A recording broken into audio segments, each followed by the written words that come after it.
राम राम. मंचावर उपस्थित माननीय नामदार श्री एकनाथरावजी शिंदे साहेब, डॉक्टर श्रीकांतजी शिंदे साहेब, आदरणीय पद्मश्री महाराष्ट्र भूषण अशोक सराफ सर, अलकाताई कुबल, उषाताई नाडकर्णी, विजय अण्णा गोखले, विजय पाटकर, विशाखा सुभेदार, सिद्धार्थ जाधव, संतोष जुवेकर.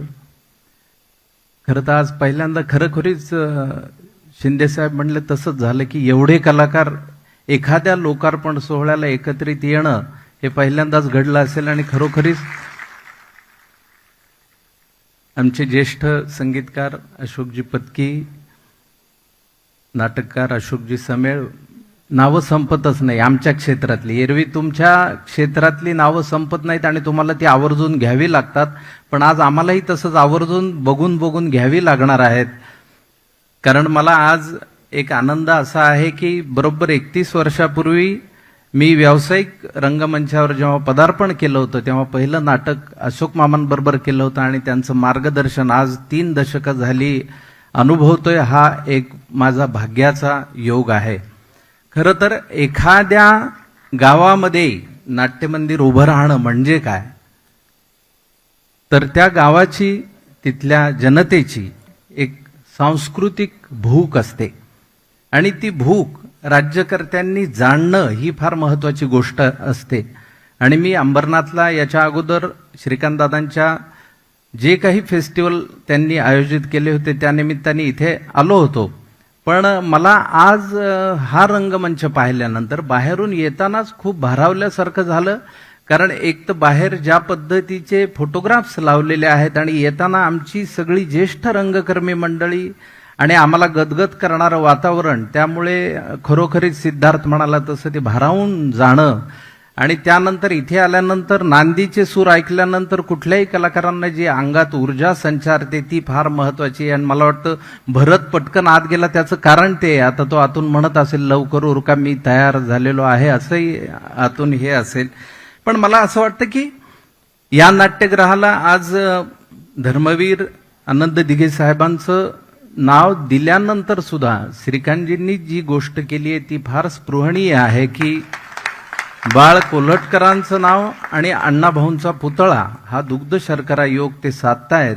म्हणजे राज्यकर्त्यांनी खूप समंजस असणं, अशा पद्धतीचं समंजस असणं ही फार महत्वाची आणि मोलाची गोष्ट मला वाटली.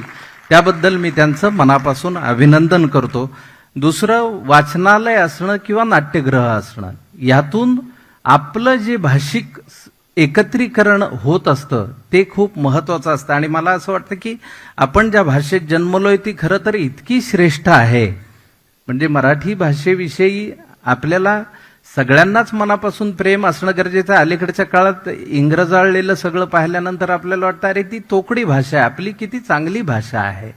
म्हणजे मराठीमध्ये आलिंगन, मिठी, बाहुपाश, करपाश असे शब्द ऐकल्यानंतर अंगावर रोमांच उभे राहतात. आणि त्याला इंग्रजीत काय शब्द आहे, हग. आणि आपल्याकडे पहा तुम्ही, शब्दांचे अर्थ, एक अनुस्वार दिला तर शब्दांचे अर्थ सुद्धा बदलतात.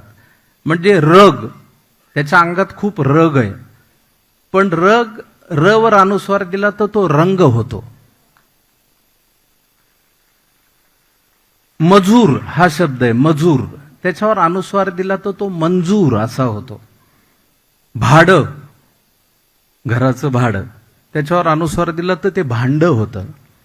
मला असं वाटतं ज्या भाषेमध्ये एवढं सामर्थ्य आणि समृद्धी आहे त्या भाषेत आपण जन्मलो, ह्यापेक्षा अजून काय सुदैव पाहिजे.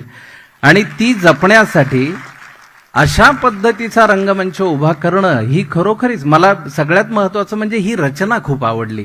जेव्हा कलावंत इथे सादरीकरण करेल त्यावेळी अगदी समोर प्रेक्षक अशा चौफेर अँफी थिएटर सारखी जी रचना आहे ती फार महत्वाची आणि फार चांगली आहे आणि ती अंगावर येणारी आहे. आणि म्हणून मी म्हटलं की भाषिक सौंदर्य आपलं इथे मांडत असताना या मंचानेच आम्हाला सगळं शिकवलंय भाषेतली गंमत शिकवली, शाब्दिक कोट्या शिकवल्या. आज सिद्धार्थ आहे, विशाखा आहे. मला असं वाटतं की या रंगमंचावर धडपडून आपण ते सगळं शिकलेलो आहे.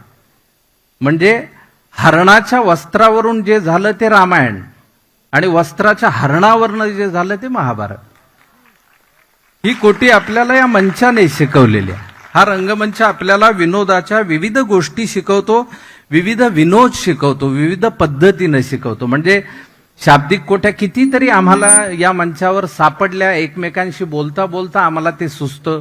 म्हणजे लग्नाआधी जेव्हा ती त्याला म्हणते ते बघ ते झाड, त्यावेळी त्याच्या मनात रोमॅन्टिक भाव जागृत होतात. आणि लग्नानंतर जेव्हा ते म्हणते ते बघ ते झाड, तेव्हा तो कोपऱ्यातला झाडू उचलतो. तर मला असं वाटतं की ह्या गोष्टी ज्या आहेत त्या आपल्याला ह्या मंचावरनं धडपडून आपण जी धडपड करतो त्यातून शिकतो. आणि आम्ही खरं तर कलावंत मंडळी, जसं विशाखा म्हणाली किंवा सिद्धार्थ म्हणाला तसं स्क्रिप्ट शिवाय बोलू शकत नाही, ही खरी गोष्ट आहे.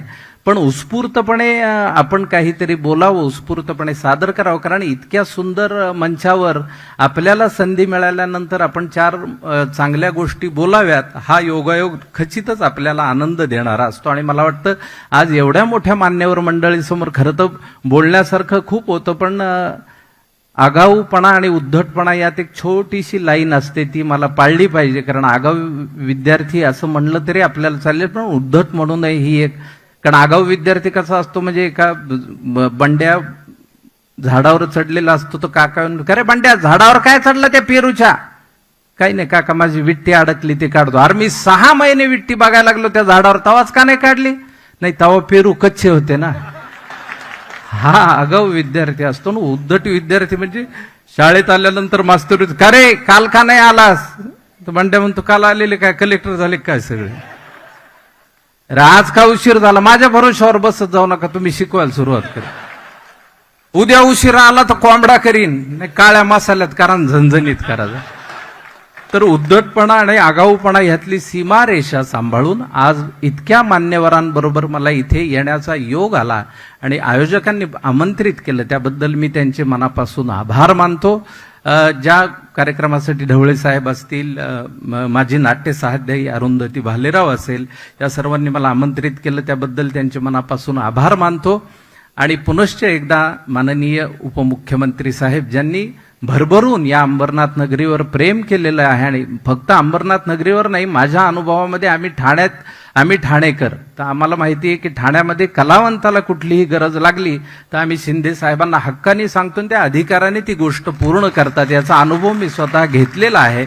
त्यामुळे त्या गोष्टी पण सांगणं गरजेचं आहे. श्रीकांत दादांचं पण मनापासून अभिनंदन करतो आणि इथे आमंत्रित केल्याबद्दल पुनश्च एकदा आभार मानतो आणि माझं मनोगत थांबवतो. जय जवान जय किसान.